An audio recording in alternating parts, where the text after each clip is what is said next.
बकवास कह रहा है, झूठ बोल रहा है, बक रहा है बालचंदर। वासु, सिर्फ इल्जाम को झुटलाने से काम नहीं चलेगा। तुम्हें अपनी बात सही साबित करनी होगी।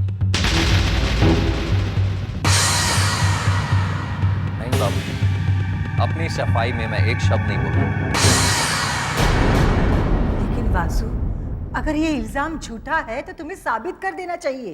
नहीं मां, क्या गायत्री ने मुझ पर लगाया इल्जाम साबित किया? मेरे पास गवाह है वासु। गवाह? बालचंदर जैसा गवाह? बाबूजी, बालचंदर एक नंबर का मक्कार, घटिया, चोर इंसान है। इतना घटिया इंसान है कि रिश्वत लेकर भी अपना काम पूरा नहीं करता।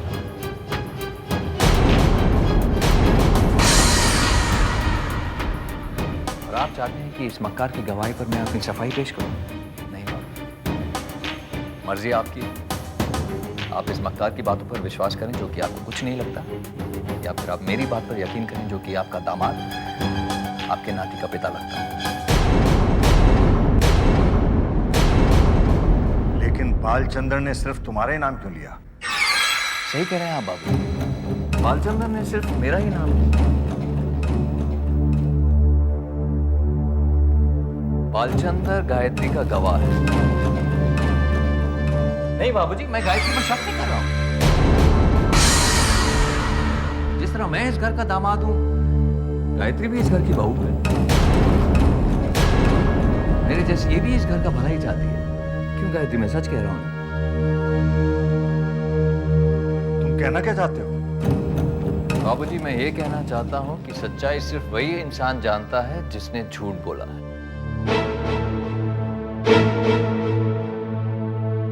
बता बालचंदर, सच क्या? तूने झूठ क्यों बोला? तूने झूठ क्यों बोला?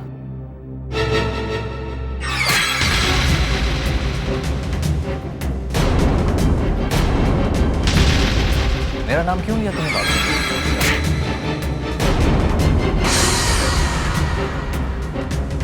बता बालचंदर, तूने मेरा नाम क्यों लिया? बता, सच क्या? मुझे माफ कर दीजिए सर, मुझसे गलती हो गई। सच तो यह है। दफा हो जाओ यहां से। मैं कहता हूं दफा हो जाओ यहां से।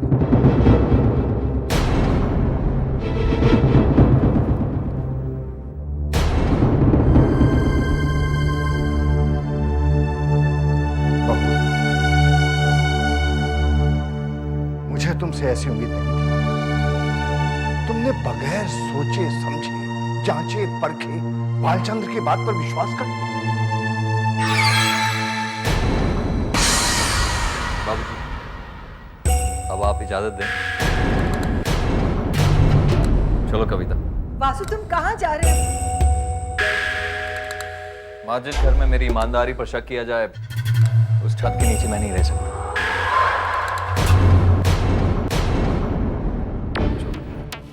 वासु,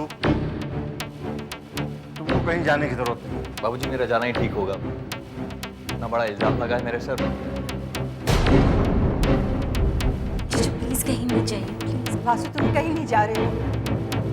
जो कुछ हुआ है उसे भूल जाओ। मैं तुमसे माफी मांगती हूँ। आप क्यों माफी मांगेंगे? गलती इसने की है, इससे माफी मांगनी चाहिए।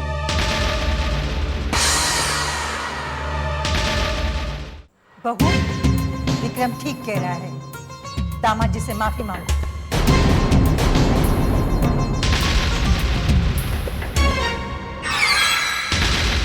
मैंने कहा दामाद जी से माफी मांगो। दामाद जी से माफी मांगो।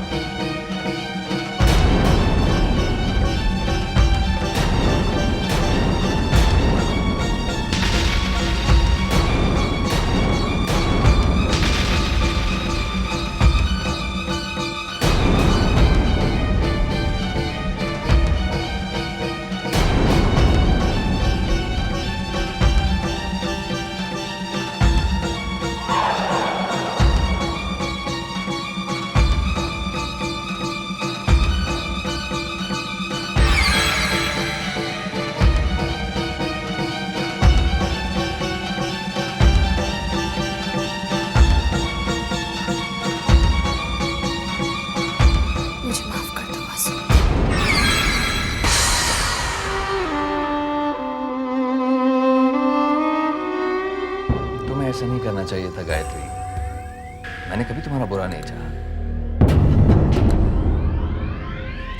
और बाबूजी कह रहे हैं तो मेरा फर्ज बनता है कि मैं तुम्हें माफ कर दूं। दोबारा ऐसी गलती नहीं।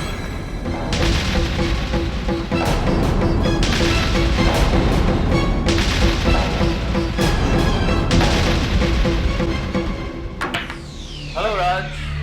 हेलो बालचंद, तूने तो कमाल कर दी। हाय जीनियस, कांग्रेचुलेशंस भाई, मुबारक है, मैदान फतेह कर लिया तुमने। बिल्कुल राज, बिल्कुल। गायत्री की शक्ल देखने लायक थी राज। सबके सामने उसे मुझसे माफी मांगनी पड़ी। और मैंने भी क्या परफॉर्मेंस दी बालचंद, बहुत अच्छी एक्टिंग की मैंने। बहुत अच्छा एक्टर बन सकता हूँ मैं यार। तुम्हारा प्लान परफेक्ट था। पहले बालचंद्र ने गायत्री के सामने अपना बयान दिया, वो समझे तुम फंस गए। फिर तुम्हारे प्लान के मुताबिक ऐन वक्त बालचंद्र सबके सामने पलट गया, वो गायत्री झूठी साबित हो गई। ब्रिलियंट। मानता है ना? Of course Basu, of course. अब तुम्हें क्या लगता है गायत्री क्या करे? राज, गायत्री कुछ भी करे, अब वो मेरा कुछ नहीं बिगाड़ सकती।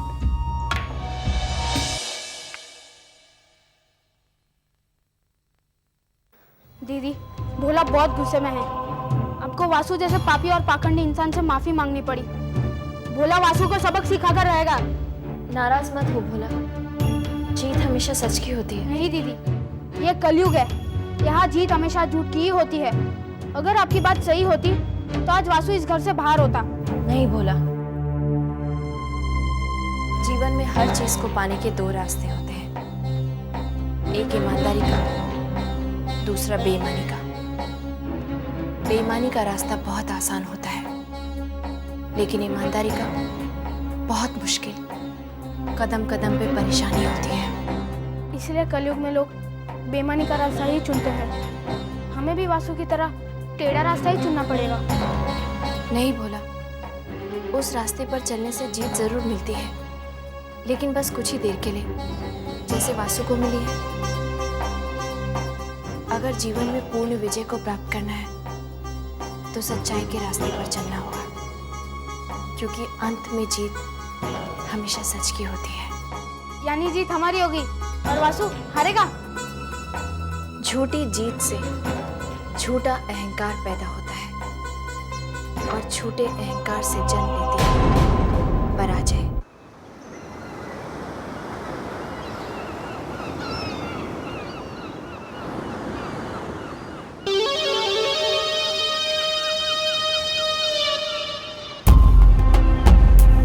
यहाँ अकेले क्यों खड़ा?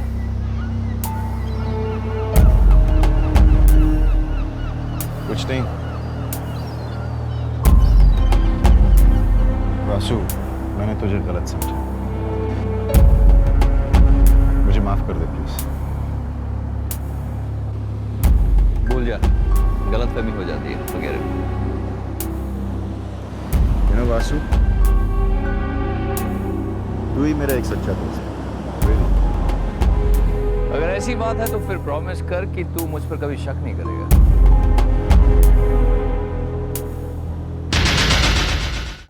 आप कुछ भी कहिए, मुझे बहू की बात बिल्कुल अच्छी नहीं लगी। इस तरह वासु पर झूठा इल्जाम लगाना, आखिर वो हमारे घर का दामाद है। वो तो वासु का बड़प्पन था जो उसने गायत्री को माफ कर दिया। पता नहीं बहू से ऐसी गलती कैसे हो गई। ये सब आपकी दी हुई छूट का नतीजा है। आप गायत्री से कहिए कि वो घर पर बैठी रहे, वासु और विक्रम को ऑफिस का काम करने दें। लेकिन रेवती, मैं बहू से ऐसे कैसे कह सकता हूँ? मैं ये सब नहीं जानती। वो घर की बहू है और बहू की तरह ही रहेगी।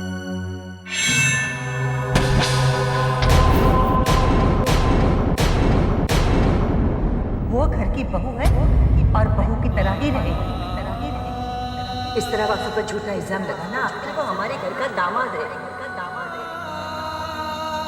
मैंने कहा दामाद जी से माफी मांगो, दामाद जी से माफी मांगो, दामाद जी से माफी मांगो। हर माँ का सपना होगा कि तुम जैसी बेटी को जन्म दे। काश माता ने मुझे ये सौभाग्य दिया होता।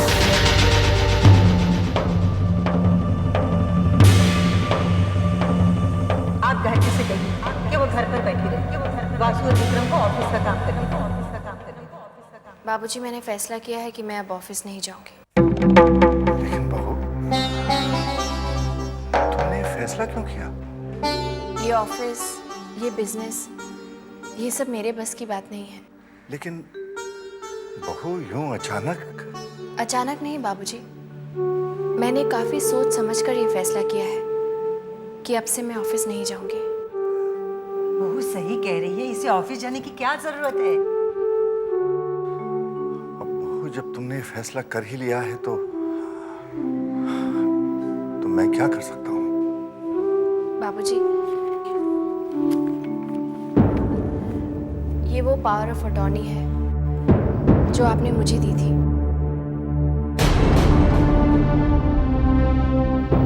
लेकिन अब इसकी कोई जरूरत नहीं है।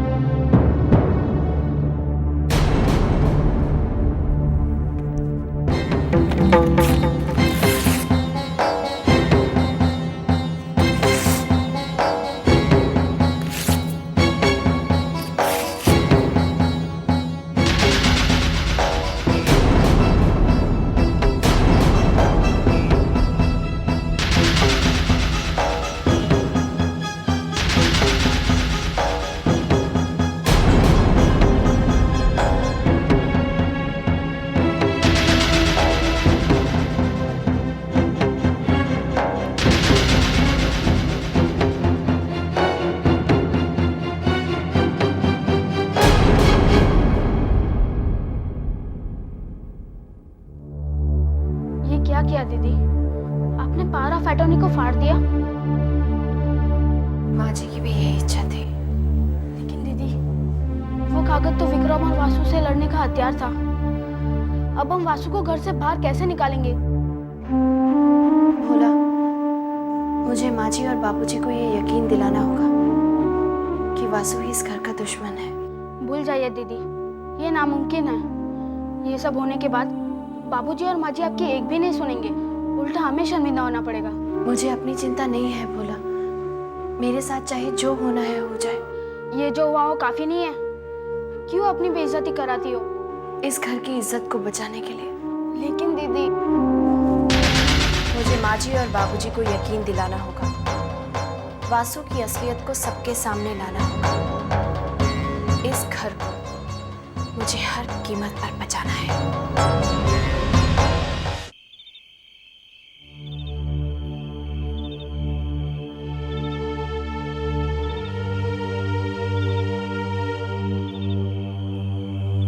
बाबूजी, तुम अब क्या कहना चाहती हो? आप मुझसे अभी तक नाराज हैं ना? बाबूजी, शादी करके एक लड़की जब अपने ससुराल जाती है तो सहमी हुई सी एक पराये घर में कदम रखती है। अग्नि के साथ फेरों के साथ वो अनजाना घर उसका बन जाता है। उसके दिल में कई सपने होते हैं, लेकिन जब मैं इस घर में आई ना बाबूजी, तो मेरे कोई सपने नहीं थे। मैं जानती थी कि मेरे पति मुझसे नफरत करते हैं और उनके साथ जिंदगी बिताना तपते हुए रेगिस्तान में नंगे पांव चलने जैसा होगा। लेकिन फिर भी मैं चलती गई बाबूजी। जानते हैं क्यों? क्योंकि इस घर में मुझे माँ और बाबूजी का प्यार मिला। मैंने कभी नहीं सोचा था बाबूजी कि जिस प्यार को मैंने बचपन में ही खो दिया था, वो मुझे एक अनजाने घर में मिलेगा। तो फिर मैं इस घर को टूटते हुए कैसे देख सकती हूँ बाबूजी? मैं जानती हूँ मैंने आपका दिल दुखाया बाबूजी, लेकिन आप इस तरह मुझसे मुंह मत फेरिए। मुझे माफ कर दीजिए बाबू। अरे अरे, ये क्या कर रही हो बहू? पहले आप कहिए कि आपने मुझे माफ कर दिया। मैंने तुम्हें माफ कर दिया। आप चाहो तो इसे माफ कर दो, कि मैं इसे कभी माफ नहीं करूंगी। ये क्या कह रही हो रेवती? वही जो मुझे कहना चाहिए। तुमने एक बार भी नहीं सोचा कि तुमने किस पर झूठा इल्जाम लगाया है? वासु हमारे खानदान का दामाद है और हमारे खानदान में दामाद को सर आंखों पर बिठा कर रखा जाता है। और तुमने उस पर झूठा इल्जाम लगाया, उसे गद्दार कहा, उसे घर से निकालने की कोशिश की। शर्म से डूब मरने वाली बात है। लेकिन मैं बस एक और शब्द आगे नहीं, वरना नतीजा अच्छा नहीं होगा। बाबूजी मुझे एक मौका दीजिए। मैं साबित कर सकती हूँ कि वासु पर लगाया हुआ इल्जाम सही है। तुम्हारा दिमाग खराब हो गया है? इतना सब कुछ होने के बाद भी तुम्हें अक्ल नहीं आई? किस मिट्टी की बनी हो तुम? लेकिन माँ जी, आप मेरी पूरी बात तो सुनिए। मैं कुछ सुनना नहीं चाहती। मुझ पर इन मगरमच्छ के आंसुओं का कोई असर नहीं होगा। अपनी शादीशुदा जिंदगी तो नर्क बना चुकी हो। अब क्या कविता के जीवन में भी आग लगाना चाहती हो? मैं ऐसा क्यों करूंगी माँ जी? बाबूजी आप तो मेरी बात मानिए। आप मुझे बस एक मौका दीजिए। मैं साबित कर सकती हूँ कि वासु ही अपराधी है और उसे इस घर में रहने का कोई हक नहीं है बाबूजी। बेशर्मी की भी बात होती है, लेकिन आज तुमने वो हद भी पार कर दी। आप इससे कहिए कि ये मेरी नजरों के सामने से चली जाए। मैं इसकी सूरत भी नहीं देखना चाहती।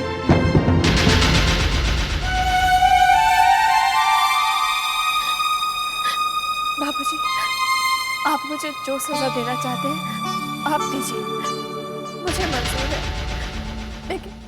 लेकिन एक बात मान लीजिए बाबूजी, मुझे एक मौका दीजिए, बस एक मौका दे दीजिए। तुम जानती हो बहू तुम क्या मांग रही हो? मौत से बढ़कर कोई सजा हो सकती है क्या बाबूजी? ठीक है, मैं तुम्हें एक मौका और दूंगा। ये आप क्या कह रहे हैं? इसका अंजाम जानते हैं आप? तुम्हारी कही एक एक बात सही है रेवती, लेकिन मुझे बहू की बात पर भी विश्वास है। जब ये इतना कह रही है तो उसमें जरूर कोई बात हो। अगर आपका यही फैसला है तो मेरी भी एक शर्त है। मुझे आपकी हर शर्त मंजूर है माँ जी। पहले मेरी शर्त तो सुन लो, क्योंकि शर्त सुनकर तुम अपना इरादा बदल दोगे। ऐसी कौन सी शर्त है तुम्हारी?